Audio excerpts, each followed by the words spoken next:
Virus के बारे में जो आपको हमने कल बताया था कि वायरस जब तक शरीर के अंदर नहीं जाता तब तक उसे हम वायरियन कहते हैं, और जब वायरस शरीर के अंदर पहुंचता है तब हम उसे वायरस कहते हैं। सबको स्क्रीन दिखाई दे रही है? कोई बता दे। Yes sir. ठीक ठीक जी ठीक सर। ठीक, कोई एक। ठीक। आर्यन, आर्यन नाम है तुम्हारा? कौन बोला था अभी? प्रवीण कुमार सर। ठीक, प्रवीण कुमार। बस तुम ही बताओ हमें कि स्क्रीन दिखाई दे रही है या नहीं दिखाई दे रही है, और ये जो भी आ रहा है हम तुमसे पूछेंगे। तो अब हम लोग जो आज शुरू करने जा रहे हैं, कल हमने आपको बताई थी 2-3 बातें। उनमें जो सबसे इंपॉर्टेंट थी वो ये थी कि वायरस और वायरियन, इन दोनों में क्या अंतर है। तो अगर इनएक्टिव और कंप्लीट वायरस है, यानी अगर शरीर के बाहर है, तब हम इसको कहते हैं वायरियन। और जब ये बॉडी के अंदर पहुंचता है, अरे यार किसका माइक खुल गया यार? अरे माइक ऑफ करो भाई। किसका माइक खुला हुआ है? अरे यार, नहीं कैसे जाहिलों को पढ़ा रहे हैं हम भी। तो वायरस और वायरियन में ये अंतर है। ये किसका माइक खुला हुआ है? माइक बंद करो पहले, या थोड़ी देर के लिए बाहर चले जाओ, दोबारा जुड़ो।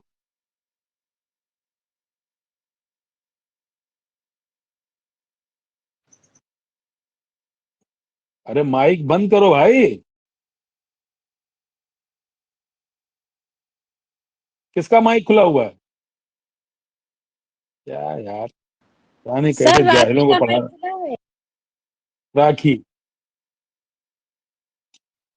अब ये इनको आज हम ग्रुप से ही निकाल देंगे, फिर इनको एंट्री नहीं देंगे। राखी को,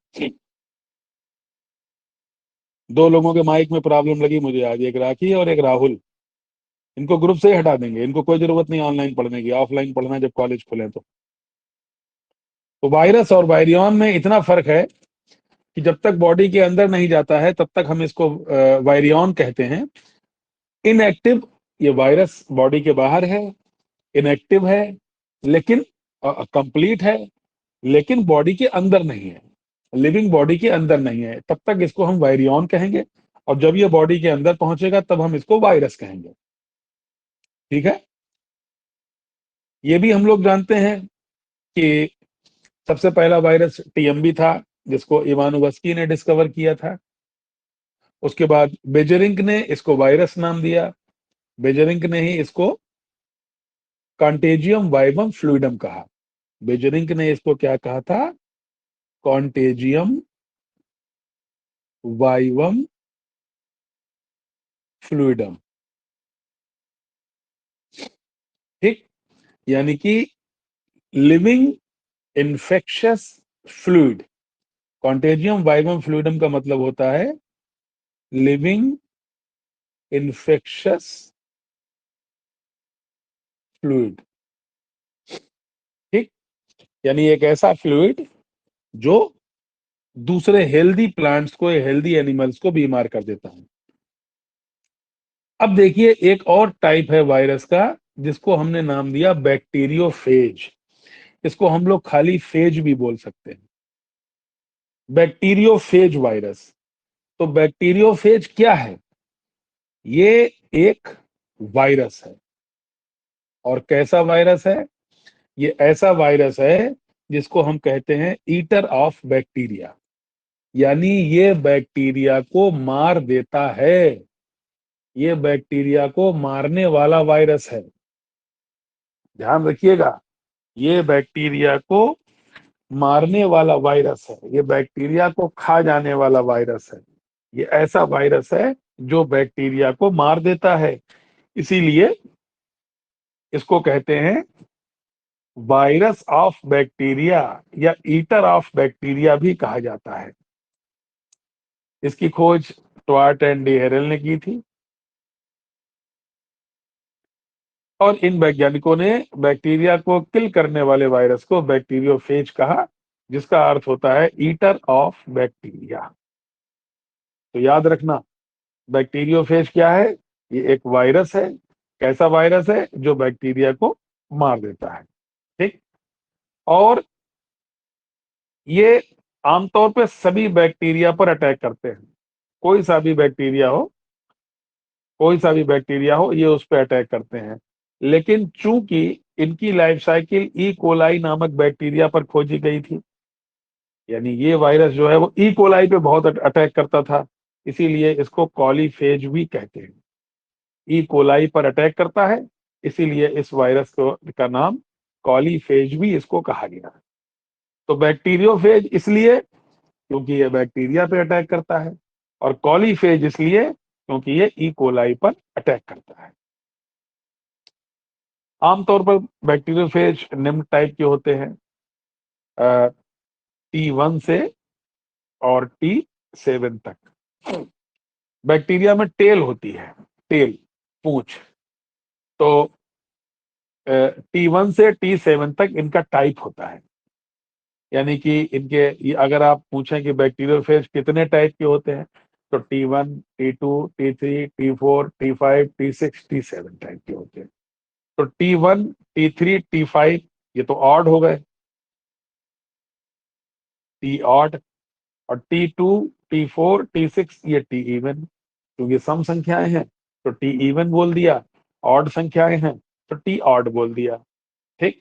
एक बात और भी जो हमने कल बताई थी आपको, बैक्टीरियोफेज 5X174, ये बात मैंने कल आपको बताई थी। 5X174 ये एक ऐसा वायरस होता है जिसमें सिंगल स्ट्रैंडेड डीएनए होता है।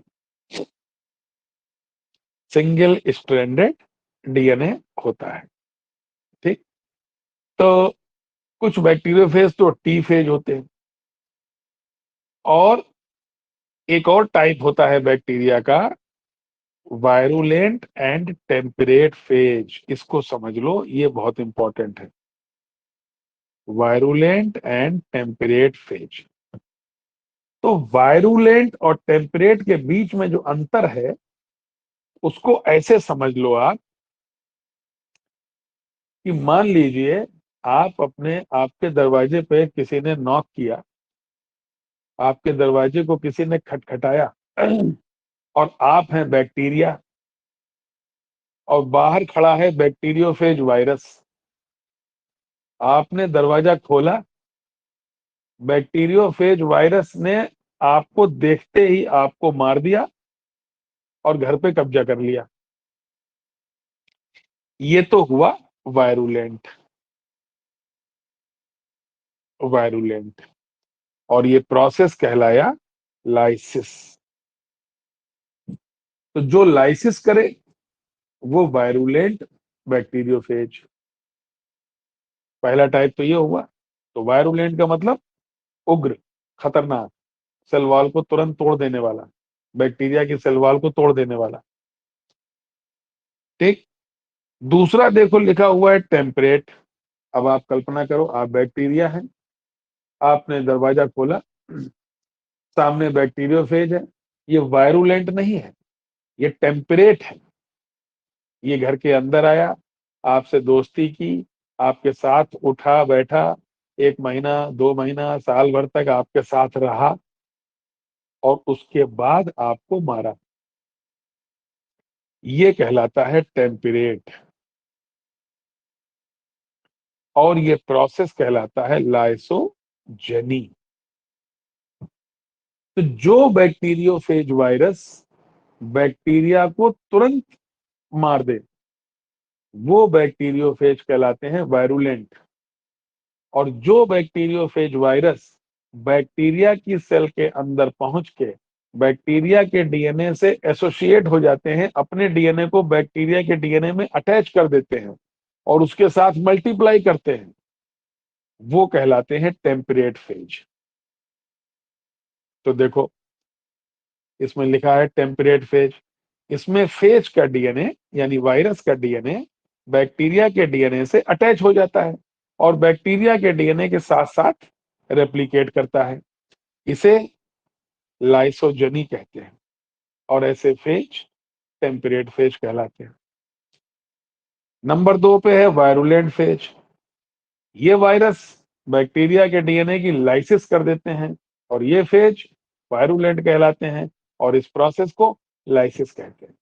तो दरअसल दो प्रोसेस है, एक तो है लाइसिस, देखते ही मार देना जान से, और एक है लाइसोजनी, जिसमें बैक्टीरिया और वायरस दोनों के डीएनए जुड़ जाते हैं। जो लाइसिस करता है वो वायरुलेंट, और जो लाइसोजनी करता है वो टेम्परेट। ठीक है। अब देखें आप, अगर बैक्टीरियोफेज के स्ट्रक्चर को गौर से देखें तो एक बैक्टीरियोफेज, ये टेडपोल लार्वा, मेढक का जो लार्वा होता है टेडपोल, उसकी तरह दिखाई देता है। तो इसमें एक तो होता है, ये वाला हिस्सा तो कहलाता है हेड, और ये नीचे वाला कहलाता है टेल। ये बड़ा इंपॉर्टेंट डायग्राम है। बीच में होता है कॉलर, नीचे होती है basal plate, pins, spike, sheath. इन सब के अलावा अगर आप गौर से देखें तो 1 2 3 4 5 6, ये 6 टेल वाला बैक्टीरियोफेज वायरस है। तो ये आपको ये लगेगा कि इसको हम T6 कह सकते हैं, हालांकि ऐसा नहीं है, लेकिन चलिए आप कहना चाहें तो कह सकते हैं, कोई फर्क नहीं पड़ता है। हालांकि T1 T2 टाइप होता है, वो टेल फाइबर के नंबर पे नहीं होता है, लेकिन आप याद करने के लिए रख सकते हैं। तो अगर आप इस स्ट्रक्चर को गौर से देखें, ये बैक्टीरियोफेज वायरस का स्ट्रक्चर है, और ये स्ट्रक्चर हमने जो लिया है, ये बायोलॉजिकल साइंस की एक किताब है जो अमेरिका वगैरह में चलती है, 12th की, वहां से लिया है। नीचे लिखा भी है कर्टसी बायोलॉजिकल साइंस, यानी कि साभार बायोलॉजिकल साइंस। तो बैक्टीरियोफेज ऐसे वायरस होते हैं जो बैक्टीरिया की लाइसिस कर देते हैं। ये देखने में टेडपोल की तरह होता है, इसमें एक हेड व एक टेल होता है। हेड अधिकतर प्रिज्मोइड होता है, आप देखें जैसे प्रिज्म होता है, फिजिक्स में पढ़ा होगा, लेकिन T3 व T7 में हेक्सागोनल होता है। हेड और टेल के बीच में कॉलर होता है। टेल में एक टेल प्लेट होती है, एक एंड प्लेट होती है। इसमें आमतौर पे 6 टेल फाइबर निकलते हैं, और याद रखना बड़ा इंपॉर्टेंट नाम, इनके टेल फाइबर से एक एंजाइम निकलता है जिसका नाम है लाइसोजाइम। Lysozyme enzyme. ठीक। और फेज में डीएनए होता है। फेज का हेड 200 सब यूनिट्स का बना होता है। इसमें डबल स्ट्रैंडेड डीएनए होता है, बहुत इंपॉर्टेंट पॉइंट है ये ध्यान रखना। इसमें डबल स्ट्रैंडेड डीएनए होता है, यानी कोई आपसे पूछे बैक्टीरियोफेज में क्या होता है, तो आप बोलेंगे डबल स्ट्रैंडेड डीएनए। कुछ कॉलीफेज और 5X174 फेज में सिंगल स्ट्रैंडेड डीएनए होता है। ये भी बहुत इंपॉर्टेंट पॉइंट है। तो नॉर्मली अगर आपसे कोई पूछे कि बैक्टीरियोफेज वायरस में कैसा जेनेटिक मटेरियल होता है, तो आप बताएंगे डबल स्ट्रैंडेड डीएनए होता है।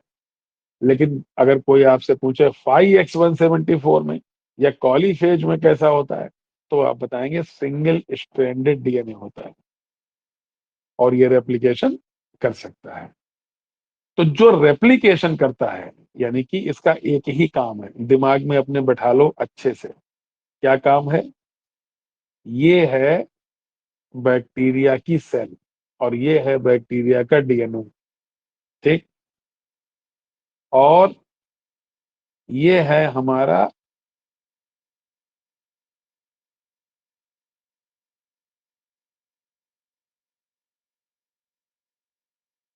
ये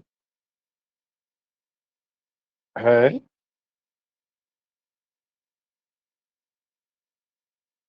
ये है बैक्टीरिया की सेल। कलर बदल देता हूं मैं। ये है बैक्टीरिया की सेल, और ये बैक्टीरिया का डीएनए। ठीक। और ये आया हमारा बैक्टीरियोफेज वायरस, ये टेल फाइबर से अटैच। अब देखो, ये है फेज, फेज मतलब वायरस, और ये ग्रीन कलर में है बैक्टीरिया। और अगर आपसे कोई पूछे कौन सा बैक्टीरिया, तो आप कह सकते हो ई कोलाई, क्योंकि ई कोलाई पे ही इसको स्टडी किया गया। अब इसका एक ही काम है, ये देखो वायरस का डीएनए, ये वायरस का डीएनए यहाँ आएगा, बैक्टीरिया की सेल के अंदर आएगा। जब बैक्टीरिया की सेल के अंदर आएगा तो देखो क्या काम होगा इसका। तो थोड़ी खाली जगह देख के हम बताते हैं, ये देखिए, अब आपकी समझ में अच्छे से आएगा। देखो, ये बैक्टीरिया की सेल है, ये इसका डीएनए, ठीक। ये आ गया हमारा फेज वायरस, ये टेल फाइबर से अटैच हो गया, और फेज वायरस का अपना डीएनए है, ठीक। तो ये हो गया फेज, और ये हो गई बैक्टीरिया, बैक्टीरियल सेल। कौन सी बैक्टीरियल सेल? E coli. अब देखो, इसका एक ही काम है। क्या काम है? बैक्टीरिया की सेल को, बैक्टीरिया की सेल का जो डीएनए है वो देखो खत्म हो गया।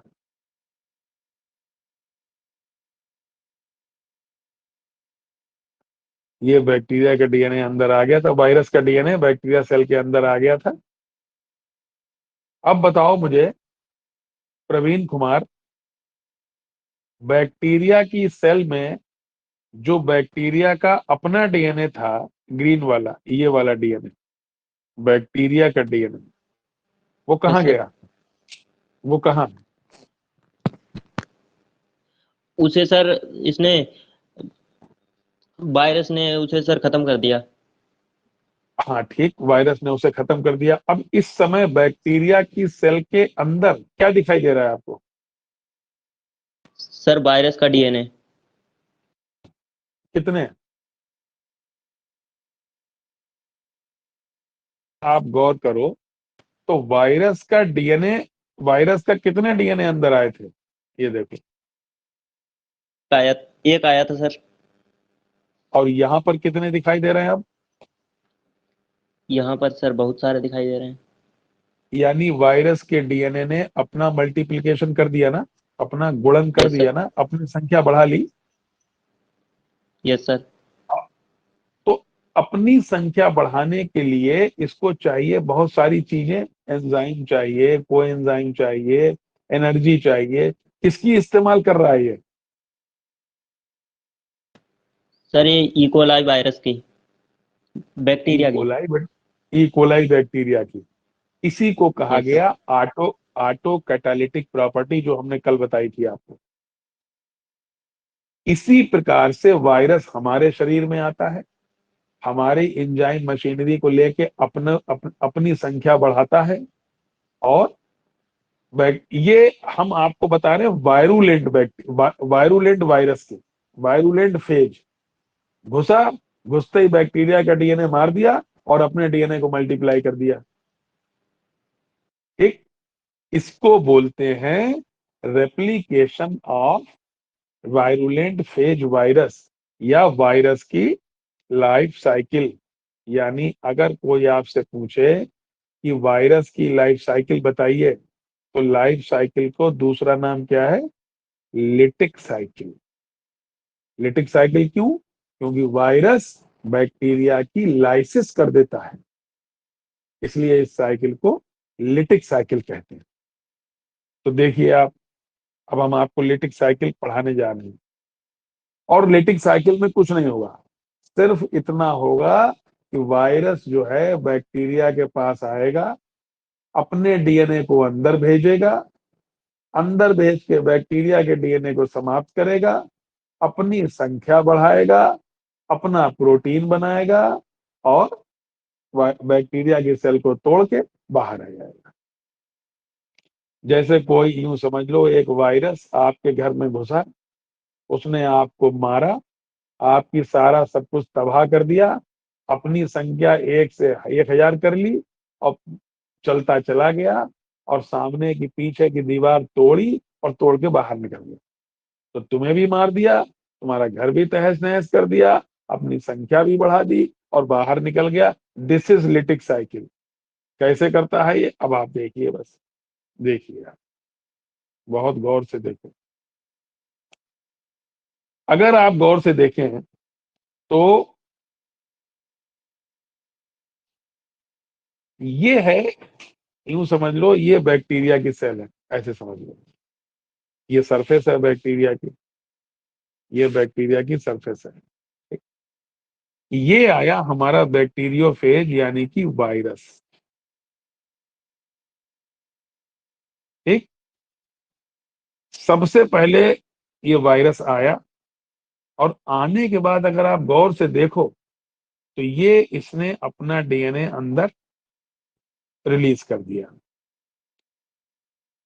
तो पहले, सबसे पहले क्या हुआ, बैक्टीरियोफेज बैक्टीरिया की सेल की सतह के ऊपर आया। आने का मतलब लैंडिंग की उसने, जैसे हवाई जहाज एयरपोर्ट पे लैंड करता है, धीरे धीरे धीरे उतरता है, वैसे ये आया। आने के बाद इसने पिनिंग की। पिनिंग समझते हो? पिनिंग का मतलब, जैसे आप अपनी हथेली के बीच में पेन रख लो और फिर एक कागज के बीच में पेन रख लो, फिर पेन को हिलाओ इधर उधर, तो कागज में छेद हो जाएगा। इसको पिनिंग बोलते हैं। जैसे आप किसी दीवार पे या किसी उस पे हल्की चीज पे कील लगाओ और कील को घुमाते रहो तो उसमें छेद हो जाता है। तो पिनिंग की, तो पिनिंग जब की, तो पिनिंग के बाद ये डायग्राम के नंबर पढ़े, इसी सीक्वेंस में बनेंगे। देखो फेज का डीएनए अंदर आ गया, ये अंदर आया फेज का डीएनए। और अगर सी वाला डायग्राम देखो तो आपको और अच्छा दिखेगा। ये देखिए, अगर आप गौर से देखें, ये तो है बैक्टीरिया का डीएनए, ये वाला। ठीक, और ये है वायरस का डीएनए। तो एक तरफ ये एंजाइम वगैरह लिखने की जरूरत नहीं है आपको। एक तरफ फेज का डीएनए है और एक तरफ बैक्टीरिया या होस्ट का डीएनए। रेड वाला वायरस का डीएनए है और ग्रीन वाला, ये जो हमने ग्रीन बना रखा है, सॉरी, ये जो हमने ग्रीन बना रखा है, ये बैक्टीरिया का डीएनए, होस्ट का डीएनए है। ठीक, यहां तक तो सही है। अब आप आगे देखिए, ये देखिए, वायरस का डीएनए पहुंच गया और बैक्टीरिया का डीएनए टूटने लगा। ये देखो, टूटने लगा।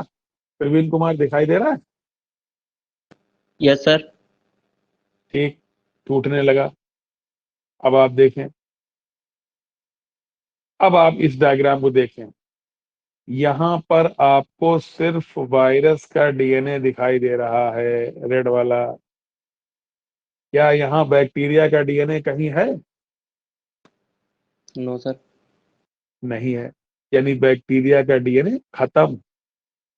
अच्छा, एक बार और देखो गौर से, एक बात समझने वाली है। हमने कल बताया था कि बैक्टीरिया न्यूक्लियोप्रोटीन्स के बने होते हैं, यानी उनके अंदर या तो डीएनए या आरएनए होगा और एक प्रोटीन कोट होगा।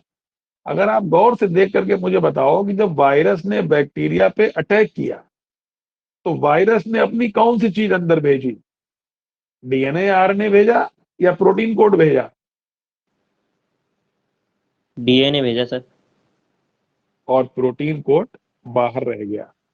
दुनिया का कोई भी वायरल इन्फेक्शन होता है तो केवल वायरस का डीएनए या आरएनए अंदर आता है, प्रोटीन कोड हमेशा बाहर ही रह जाता है। तो अब ये बताओ, सेल के अंदर पूरा वायरस मौजूद है या केवल वायरस का डीएनए है? सर वायरस का डीएनए है। और उसकी संख्या बढ़ चुकी है। Yes sir. वो वो 1 से 500, 800, 1000 हो चुकी है। क्या अंदर पूरा वायरस है? नहीं, अंदर केवल वायरस का डीएनए है। और डीएनए के पास ये क्षमता होती है कि वो अपने लिए प्रोटीन कोड बना सके। गौर से देखो, वायरस का अपना प्रोटीन कोड तो बाहर रह गया, ये तो वायरस ने अपने लिए क्या बना लिया? नए प्रोटीन कोड बना लिए। वायरस के डीएनए ने अपने लिए नए प्रोटीन कोड बना लिए। अब बताओ, वायरस कंप्लीट हो गया या नहीं हो गया? हो गया सर। अब बैक्टीरिया की सेल वॉल को तोड़ दो। ये देखो, ये देखो, बैक्टीरिया की सेल वॉल को तोड़ के नए वायरस पार्टिकल बाहर आ गए। बैक्टीरिया की सेल समाप्त हो गई। तो अब आप इसको गौर से देखो, और इसको कोई जरूरी नहीं कि जैसे ये बना हुआ है इसी प्रकार से आप बनाएं। आप ऊपर से नीचे तक, यहाँ पर आप पहला डायग्राम, फिर दूसरा डायग्राम, फिर तीसरा, ऐसा करके बना सकते हैं आप। जरूरी नहीं कि ऐसे बनाएं। तो इधर देखें आप, वायरस का डीएनए बैक्टीरिया की सतह के ऊपर आया। आने के बाद उसने अपना डीएनए अंदर भेजा। ये डीएनए अंदर आ गया। डीएनए अंदर आने के बाद बैक्टीरिया का डीएनए समाप्त होने लगा। बैक्टीरिया का डीएनए समाप्त होने के बाद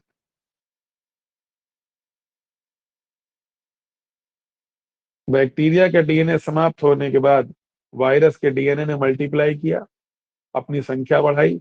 उसके बाद वायरस के डीएनए ने अपने लिए प्रोटीन कोड बनाया। उसके बाद बैक्टीरिया की सेल वॉल को तोड़ के नए वायरस पार्टिकल बाहर आ गए।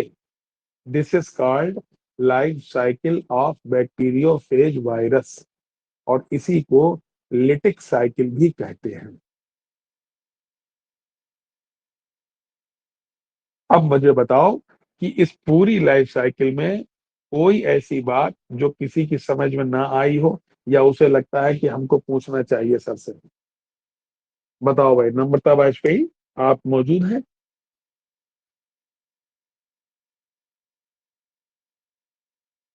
प्रवीण कुमार, क्या तुम इस साइकिल को मुझे समझा सकते हो 1 मिनट के अंदर? Yes sir. बताओ, समझाओ। सर इसमें सबसे पहले वायरस अंदर जाता है, इकोलाई बैक्टीरिया के अंदर। पहले सर सतह पर आता। पहले सतह पर आता है। पहले सर दरवाजे पे उसके आएगा या सीधे अंदर आ जाएगा? सर पहले दरवाजे पे आएगा। पहले उसके सरफेस पे आता है। ठीक। उसके बाद सर वायरस अपना डीएनए बैक्टीरिया के अंदर भेज देता है। ठीक। सर फिर वो डीएनए बैक्टीरिया के सेल खत्म होने लगती हैं। बैक्टीरिया की सेल नहीं, बैक्टीरिया का डीएनए समाप्त होने लगता है। हाँ, बैक्टीरिया का डीएनए सर। ठीक। उसके बाद? उ- उसके बाद सर वायरस अपनी संख्या बढ़ा लेते हैं। ठीक, शाबाश। उसके बाद? और उसके बाद वायरस उसके एंजाइम और प्रोटीन से अपनी सर उसके सर हम बाद बताएं। प्रोटीन हाँ, सर, तुम सर बताओ। उसके बाद सर हम प्रोटीन कोड बता बना रहे एक लेते मिनट, हैं वायरस। 1 मिनट पहले अपना, हाँ ठीक है प्रवीण, ठीक है, तेरा इनको बता रहे हैं तो अपना नाम बताओ बेटा। मुस्कान कुरैशी सर। मुस्कान कुरैशी जी, आइए, आपका स्वागत है, आप बताइए। सर सबसे पहले सतह पे अपनी आया बैक्टीरिया की वायरस। तो उस पूरी बात एक बार में बताओ, टुकड़ों में नहीं, हिज्जों में नहीं, पूरी बात एक लाइन में वायरस बताओ। हाँ, फिर से बताओ।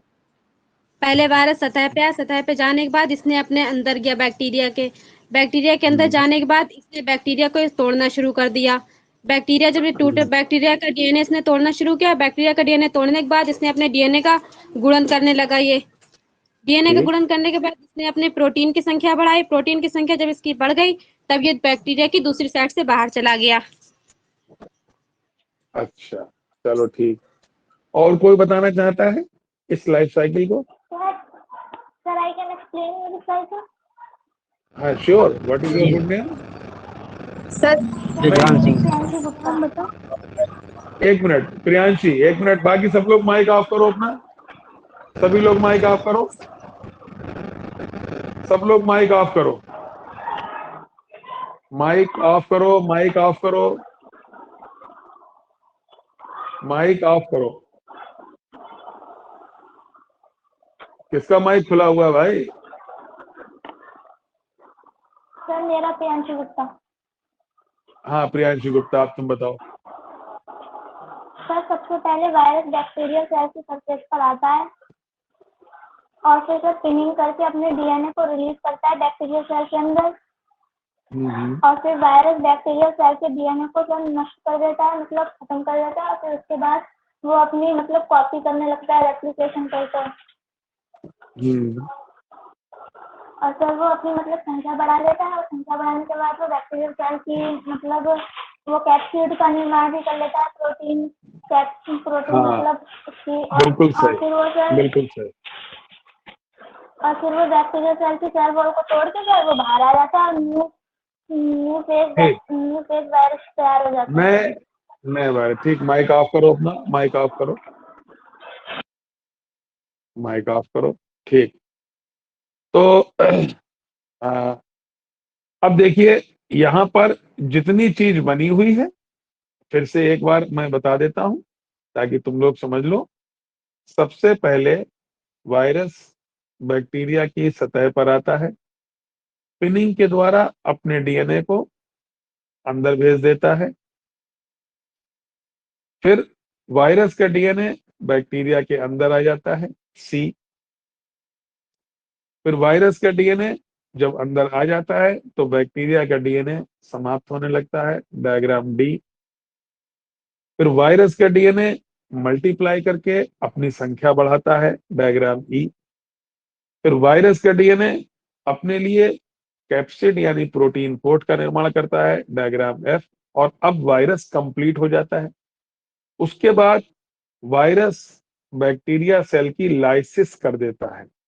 लाइसिस का मतलब बैक्टीरिया की सेल वॉल को तोड़ देता है, और तोड़ने के बाद नए वायरस पार्टिकल बाहर आ जाते हैं। ये बात जो हमने आपको अभी बताई यही लिखी हुई है, ठीक। देखिए पहला प्रोसेस है, अगर लाइफ साइकिल को हम पढ़ेंगे, लिटिक साइकिल इस साल आई थी सेमेस्टर 1 में 6 नंबर में। पहला प्रोसेस है एडजॉर्प्शन। सबसे पहले फेज ई कोलाई बैक्टीरिया की सतह से टेल फाइबर द्वारा अटैच हो जाता है, इसे एडजॉर्प्शन कहते हैं। इसके बाद पिनिंग होती है। Number 2 infection.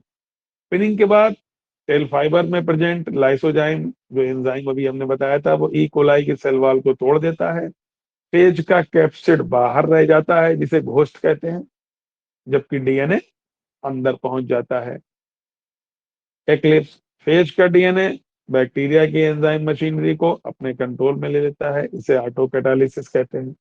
बैक्टीरिया का डीएनए टूटने लगता है और दिखाई नहीं देता है, जबकि फेज डीएनए तेजी से मल्टीप्लाई करता है, इसे एक्लिप्स कहते हैं।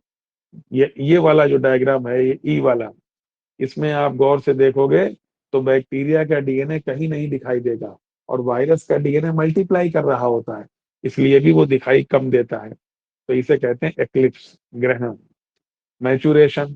फेज का डीएनए अपने लिए प्रोटीन कोड का निर्माण करता है, जिससे नए फेज वायरस बनते हैं, और इन्फेक्शन के 20 मिनट के बाद लगभग 300 फेज वायरस बनते हैं।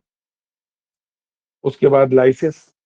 ई कोलाई बैक्टीरिया की सेल वॉल टूट जाती है और नए फेज वायरस बाहर आ जाते हैं। क्योंकि इस साइकिल में बैक्टीरियल सेल की लाइसिस हो जाती है, अतः इस साइकिल को लिटिक साइकिल कहते हैं। बताओ कोई ऐसा है जिसको लिटिक साइकिल समझ में ना आई हो? बताओ भाई, कौन लोग हैं जो कॉलेज से जुड़े हुए हैं? आकर्षी परमार, फिर मुझे नाम याद आ रहा उनका, आकर्षी ने अगर ज्वाइन किया हो। प्रवीण, तुम्हारी समझ में आ गई पूरी बात? Yes sir. Yes sir. हाँ आकर्षी, आकर्षी जी। तो ये आपकी, ये जो डायग्राम है, ये पूरा डायग्राम, ये आप चाहें तो इंटरनेट की मदद से बना सकते हैं। ये 11th की बुक में दिया हुआ है, ये हर किताब में दिया हुआ है। इतने ही डायग्राम में 5 है process: adsorption, infection, eclipse, maturation and lysis. आप चाहें तो 5 ही डायग्राम में निपटा सकते हैं, ठीक है। तो ये तो हुआ लाइसिस, ये तो करता है वायरुलेंट फेज। अब एक प्रोसेस हमने और बताया था, लाइसोजेनी। ये देखो कैसे होता है लाइसोजेनी। अब लाइसोजेनी को अगर आप देखें, देखो गौर से देखना, खूब गौर से देखो, ये फेज है, ये इसका डीएनए अंदर आ गया, और ये बैक्टीरिया का वही ग्रीन वाला डीएनए है, ये समझ लो ग्रीन वाला। क्लियर? अब आप गौर से देखो, अगर लाइसिस होती तो बैक्टीरिया का डीएनए टूटने लगता है, लेकिन यहां पर क्या हो रहा है, यहां पर अगर आप देखो तो वायरस का ये जो डीएनए है ये भी मौजूद है, और बैक्टीरिया का डीएनए भी मौजूद है। और उसके बाद तो कमाल हो गया। उसके बाद क्या कमाल हुआ? कमाल ये हुआ कि ये वायरस का डीएनए है, और ये ग्रीन वाला बैक्टीरिया का डीएनए है, और ये वायरस का डीएनए है। अगर आप गौर से देखो तो दोनों जुड़ गए। यस क्यों भाई सर। प्रवीण कुमार? तो ये तो दोनों यस में सर, जुड़ दोस्ती गए। हो गई। ये तो कायदे में, तो जब ऐसा हो तब समझ लो ये टेम्परेट फेज है, इसको प्रोफेज कहते हैं। यहां पर वायरस का डीएनए बैक्टीरिया को तुरंत नहीं मारता, उसके साथ दोस्ती करता है, रेप्लिकेशन करता है, बाकायदा मल्टीप्लाई करेगा। देखो, वो एक था, एक से दो बन गए, और दोनों में दोनों दोनों हैं, वायरस का डीएनए भी है और बैक्टीरिया का डीएनए भी है। ये देखें, इसे कहते हैं lysogeny. This process is called lysogeny. तो कुछ फेज वायरस होस्ट या बैक्टीरियल सेल की लाइसिस कर देते हैं, जबकि लाइसोजेनी में फेज का डीएनए होस्ट के डीएनए से अटैच हो जाता है और होस्ट के डीएनए के साथ मल्टीप्लाई करता है। इस साइकिल को लाइसोजेनी कहते हैं, और ऐसे फेज टेम्परेट फेज कहलाते हैं। बताओ भाई, लाइसिस और लाइसोजेनी में किसी को कोई समस्या?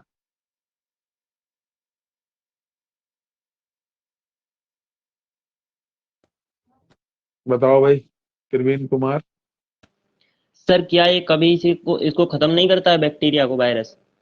बिल्कुल खत्म करेगा, लेकिन वो होता है ना, एक सामने होता है दुश्मन, जिसका आपको पता होता है कि हम दरवाजा खोलेंगे तो ये हमें गोली मार देगा। और कुछ होते हैं दोस्त, जो दोस्त बन के पीठ में छुरा भोंकते हैं, होते हैं ना। Yes sir. बस लाइसोजेनी वही है, ये दोस्ती करके मारेगा। मारना तो है ही इसे जान से, ये तो काम ही इसका यही है। इस बैक्टीरियोफेज वायरस का काम ही यही है, बैक्टीरिया को मार देना, और कुछ ये करना जानता ही नहीं है। अब या तो डायरेक्ट मारेगा तो कहलाएगा वायरुलेंट फेज, और प्रोसेस कहलाएगी लाइसिस, या फिर पहले दोस्ती करेगा और फिर समाप्त करेगा, तब ये कहलाएगा टेम्परेट फेज, और प्रोसेस कहलाएगा लाइसोजेनी। कोई दिक्कत इसमें प्रवीण कुमार? No sir. तो अब देखो, एक छोटी सी चीज और है।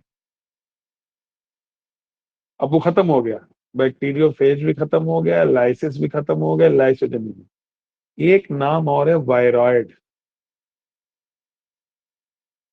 ठीक, वायरॉइड। अभी हमने आपको बताया कि कोई दुनिया का ऐसा वायरस नहीं है जिसमें कैप्सिड ना हो और जेनेटिक मटेरियल ना हो। लेकिन कभी कभी क्या होता है कि infectious RNA without protein code, ऐसा आरएनए जिसमें सिर्फ आरएनए है, उसमें कैप्सिड है ही नहीं, और वो इन्फेक्शन कर सकता है, तो इसको कहते हैं हम वायरॉइड। इसकी खोज डिनर ने की थी। इसकी खोज डिनर ने की थी। ठीक, ये वायरस से छोटे होते हैं, तो याद रखना, infectious RNA without protein coat is known as viroid. और इससे एक बीमारी देखी गई है, potato spindle tuber disease viroid से होती है। तो कभी कभी एक नंबर में वायरॉइड पूछ लेते हैं कि वायरॉइड क्या होता है। ठीक है, ये सब कुछ करने की जरूरत नहीं है, सब डिलीट मारो इस पे। ठीक है, और बस अब लास्ट चीज एक है, कुछ टर्म्स, वो टर्म्स देख लो और वायरस यहाँ पे खत्म। देखो, पहला टर्म है वायरियन, कंप्लीट लेकिन इनएक्टिव वायरस को वायरियन कहते हैं। दूसरा है viroid, infectious RNA without protein code, ऐसा आरएनए जो इन्फेक्शन कर सकता है और जिसमें कैप्सिड नहीं होती। इसका उल्टा है prion, infectious protein without RNA, इसमें केवल एक प्रोटीन होती है जो इन्फेक्शन कर सकती है लेकिन उसमें आरएनए नहीं होता है, इसे प्रियन कहते हैं। ये बहुत इंपॉर्टेंट है। वायरुसॉइड एक और स्मॉल सर्कुलर आरएनए होता है जो मुख्य आरएनए से जुड़ा होता है। माइकोफेज, माइकोफेज ऐसे वायरस जो फंजाई पर अटैक करते हैं उन्हें माइकोफेज कहा जाता है। जो ब्लू ग्रीन एल्गी पे अटैक करते हैं उनको साइनोफेज कहा जाता है। और वायरस के अटैक के बाद होस्ट की बॉडी में, वायरस के इन्फेक्शन के बाद होस्ट की बॉडी में जो प्रोटीन बनती है, जो एंटीवायरल प्रोटीन बनती है, उसको इंटरफेरॉन कहते हैं।